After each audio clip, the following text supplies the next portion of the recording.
Welcome to Bookkast, where we deliver bestsellers in minutes. Today, we're taking a deep dive into the world of bell hooks. And her book, it's called All About Love, New Visions. Oh, yeah, I love this one. It's a really thought-provoking look at love, something I think we could all use a little more of these days. Absolutely. And Hooks really challenges us to think differently about love, like to go beyond those sort of like Hallmark card notions and dig into what it really means to love and be loved. And especially, she kind of takes aim at how our culture doesn't really give us a lot of guidance. I mean, we're bombarded with images of love, but are they really the kind of images that are helpful? Right. It's like all hearts and flowers and fairy tales, but then real life is so much more complicated. And Hooks kind of calls that out right from the start. She says, we actually talk very little about love in a meaningful way. Yeah, that's so true. We all want it. We sing about it. Yeah. But do we really understand it? I mean, Hooks argues that love isn't just a feeling, it's an action. Yeah, that's one of the biggest takeaways for me. It's a choice we make. It's not something that just happens to us. So we're not just falling into love, we're actively choosing it. Exactly, and that requires a certain level of like intentionality and commitment. It's about showing up for the other person, not just in the good times, but also when things are tough. So it's not always going to be romantic dinners and candlelight. No, sometimes it's about doing the dishes. Or, just listening when your partner's had a hard day. And Hooks outlines what she sees as the essential elements Yeah. of genuine love. Yeah, she lists care, commitment, trust, responsibility, respect, and knowledge. Wow, that's quite a list. It is, right? It makes you kind of stop and think, like, have I really been embodying all of those things? Well, and Hooks doesn't shy away from her own struggles with love. She actually gets pretty personal in the book. Oh yeah, she talks about her own childhood and how that shaped her ideas about love. Where she talks about her family being caring in a lot of ways, but also, there was aggression. There was even humiliation. So it's like she got those mixed messages about love. Yeah, and that's something I think a lot of people can relate to. Like, our families may have loved us the best way they knew how, but it might not have always been healthy or, truly loving. So how do we break free from those patterns? Yeah. Especially when they're so ingrained in us. Well, that's where I think Hook's message about self-love is so important. She really emphasizes that you can't truly love others until you learn to love yourself. Which is so much easier said than done for a lot of us. Oh, for sure. I mean, it's a constant practice, and it requires us to kind of confront those negative beliefs that we've internalized over the years. Like those voices in our head that tell us we're not good enough or we're not worthy of love. Exactly. And Hooks encourages us to challenge those voices, to start speaking to ourselves with kindness and compassion. And that's where those practical tools she talks about can be so helpful, like affirmations and journaling. Yeah, those are great ways to kind of reprogram our thinking and start to believe in our own worth. Because if we don't believe in ourselves, how can we expect others to believe in us? Right, and that's why self-love is the foundation for all other love. It's about recognizing our inherent worthiness and nurturing our own spiritual growth. And I think that's where the connection to self-esteem comes in. Oh, absolutely.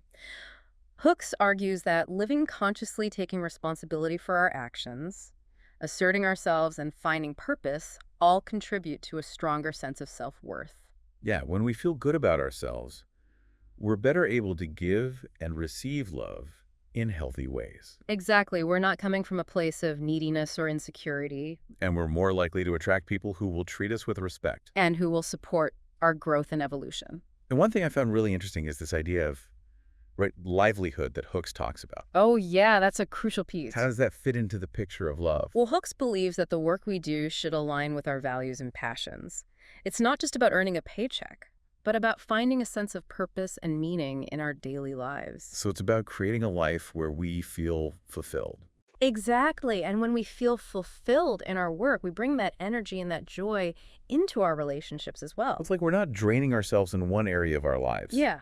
And then trying to make up for it in another. Right. It's about creating a more holistic sense of well-being. So love isn't just something we experience in our personal lives. It's something that permeates all aspects of our being. Exactly. It's in our work, our relationships, our communities. And even our interactions with strangers. Yes, exactly. That's like a way of being in the world. It is. A way of approaching life with an open heart and a willingness to connect with others in a meaningful way. I love that. And what's interesting is that Hooks doesn't limit love to just romantic relationships. No, not at all. She emphasizes that love should be present in all our connections. Yes, in our friendships, our family relationships, even our interactions with strangers. And that's a powerful shift in perspective It is. because it makes you think about how you show up, not just with the people you're closest to, but with everyone you encounter. Exactly. It's about bringing that same level of care and compassion to all our interactions. But let's be real, love isn't always easy. Mhm. It can be messy and complicated and sometimes even painful. Oh, for sure. And Hooks doesn't shy away from those realities. No, she doesn't. She actually criticizes the way we normalize dysfunctional relationships. Yeah, she encourages us to recognize the red flags of unhealthy behaviors and to demand more from our relationships. It's like she's giving us permission to walk away from situations that aren't serving us. Exactly, and to set boundaries and to prioritize our own well-being. And this reminds me of something else Hooks critiques, which is our culture's obsession with narcissism and greed. Oh, yeah, that's a big one. It's like we're so focused on ourselves and getting ahead that we've forgotten how to truly connect with others. And that focus on individual success often comes at the expense of others, especially those who are marginalized or less fortunate. So it's not just about our personal relationships. It's about creating a more just and loving society as a whole. Exactly. It's about recognizing our interconnectedness and taking responsibility for how our actions impact others. So it's like a call to action, It is. a challenge to choose love as a guiding principle for how we live, work, and engage with the world. I love that. And I think this is a perfect place to pause for now. We've covered so much ground already, and there's still so much more to explore in Hook's work. Yeah, we haven't even gotten to her ideas about romantic love. Oh, that's a whole other deep dive. But for now, we'll leave you with this thought. How can you bring more love into your life today? What small act of kindness can you offer to yourself or to someone else? That's a great question to reflect on. We'll be back soon to continue our exploration of All About Love. Until then, keep those hearts open. And those minds curious. See you next time. Okay, so we're diving back into bell hooks and All About Love. And I think one of the areas where she really pushes us to think differently is romantic love. Yeah, this is where it gets really interesting. I mean, we all have these ideas about what romantic love is supposed to look like. Right, and Hooks challenges a lot of those assumptions, like the whole notion of falling in love. Oh, yeah, that's a classic. But she seems to think there's something wrong with that idea. Well, she doesn't necessarily say it's wrong, but she does suggest that it can be kind of misleading. Like it makes love seem passive, like something that just happens to us. Instead of something we actively choose. Exactly. So she's saying we need to be more intentional about love. Yeah, she encourages us to approach romantic relationships with the same thoughtfulness and care that we would any other major life decision. Like buying a house or choosing a career. Exactly. So it's not just about following our hearts. Well, it's not just about blindly following our emotions. It's about considering things like compatibility, shared values, long-term goals. So it's like we need to use our heads as well as our hearts. Yes, exactly. It's about making conscious choices. But some people might argue that that takes all the romance out of it. Right. Like, where's the fun in that? Like it's supposed to be this whirlwind of passion. Yeah, I think Hooks would say that that kind of whirlwind can be exciting, but it doesn't always lead to lasting love. So it's about finding something deeper. Yeah, it's about building a strong foundation based on mutual respect and understanding and a willingness to grow together. So it's not about finding someone who completes us. No, it's about finding someone who inspires us to become our best selves. I like that. And that kind of love requires effort. It requires commitment. It requires vulnerability. Which can be scary. It can be, but it's also incredibly rewarding. Because when we allow ourselves to be vulnerable, we open ourselves up to the possibility of deep connection. And that connection can bring us so much joy and healing. And this brings us back to self-love. Oh, yeah. That's always a key ingredient. Because if we don't love and respect ourselves, how can we expect others to do the same? Exactly. When we know our worth, we're less likely to settle for partners who don't treat us well. And we're more likely to attract people who will love and support us. For who we truly are. And it's interesting that Hooks doesn't just focus on romantic love. No, she sees love as a much broader force. Yeah, she talks about the importance of community. Of friendships, Yeah. of family, of connection with the wider world. So it's not just about finding the one. It's about cultivating love in all areas of our lives. And recognizing that love can exist. In so many different forms. But of course, we live in a world that doesn't always make it easy to love. Right. We're bombarded with messages that tell us to focus on ourselves, to strive for success, to accumulate wealth and possessions. And Hooks is very critical of those messages. She argues that our culture's obsession with narcissism and greed actually gets in the way of love Because it makes us focus on what we can get, instead of what we can give. and it creates a sense of scarcity. Like there's not enough love to go around. But Hooks believes that love is abundant, It's a renewable resource.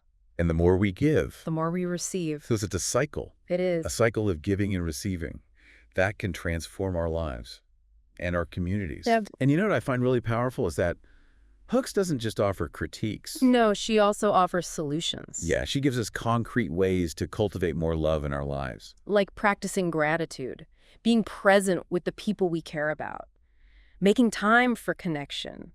And she reminds us that love is a practice. It's something we have to work at every single day. And it's not always easy, But it's always worth it. because love is the most powerful force in the world. It has the power to heal, to transform, to connect us all. And I think that's a beautiful message to leave our listeners with. You know, one thing that really resonated with me from Hooks is how she talks about the role of fear in our relationship. Oh yeah, fear can be such a powerful force. It can really hold us back from experiencing love fully. Absolutely. Yeah. I mean, think about it. How often do we let fear dictate our choices in love? All the time, right? We're afraid of getting hurt, afraid of rejection, afraid of being vulnerable. And so we build up these walls around our hearts. And those walls might protect us from pain in the short term, but they also prevent us from truly connecting with others. It's like we're trading intimacy for safety. Exactly. And Hooks argues that that's not a good trade-off. She believes that true love requires us to be vulnerable, to step outside our comfort zones, to risk getting hurt. Yeah, that's a scary thought. It is. But she also reminds us that the rewards are so much greater. When we allow ourselves to be vulnerable, we open ourselves up to the possibility of deep connection, and that connection can promise so much joy and healing. So it's about finding that balance between protecting ourselves and staying open to love. Right. And that's where self-love comes in again. Because when we love and accept ourselves, we're less afraid of rejection. We're more willing to take risks because we know that our worthiness isn't dependent on someone else's approval. And that brings us to another important theme that Hooks explores, which is shame. Oh yeah, shame can be such a destructive force in our lives. It can really make us feel unworthy of love. Absolutely. Hooks believes that a lot of our shame stems from childhood experiences, where we may have been told, either directly or indirectly, that we weren't good enough. And those messages can stay with us for a long time, even if we're not consciously aware of them. Right, they become part of our subconscious programming, and they can sabotage our relationships in so many ways. We might push people away, or self-sabotage, or settle for less than we deserve. Because we don't believe we're worthy of true love. It's like a self-fulfilling prophecy. Exactly. But Hooks offers a way out of that cycle. Yeah, she believes that the first step is acknowledging our shame, bringing those hidden parts of ourselves into the light. So it's about being honest with ourselves, And it's about being gentle and compassionate with ourselves, even when we make mistakes. which is not always easy. No, it's not. But it's essential for healing. Because when we can accept ourselves Yeah. with all our imperfections, we can start to let go of the shame, And we can start to believe that we're worthy of love. just as we are. Exactly. And that's such a powerful message. It is. Because it means that we all have the capacity to love and be loved. No matter what our past experiences may have been. And you know, one of the things that I find most inspiring about Hooks' work is her vision of a world where love flourishes. Oh, yeah. That's a beautiful vision. A world where love is not just a personal feeling, but a force that shapes our communities, our institutions, our society as a whole. A world where love is the guiding principle for all our actions. And I think that's a vision worth striving for, Absolutely. because love is the most powerful force in the world. It has the power to heal, to transform, to connect us all. And it all starts with each of us choosing love in our own hearts and in our own lives. That's right. So there you have it, our deep dive into Bell Hooks All About Love. Her work is a powerful reminder that love is a choice, it's a practice, and it's a transformative force that can change the world. And you can find more enriching deep dives like this right here on Bookkast. Bestsellers in minutes, Until next time, keep those hearts open. and those minds curious.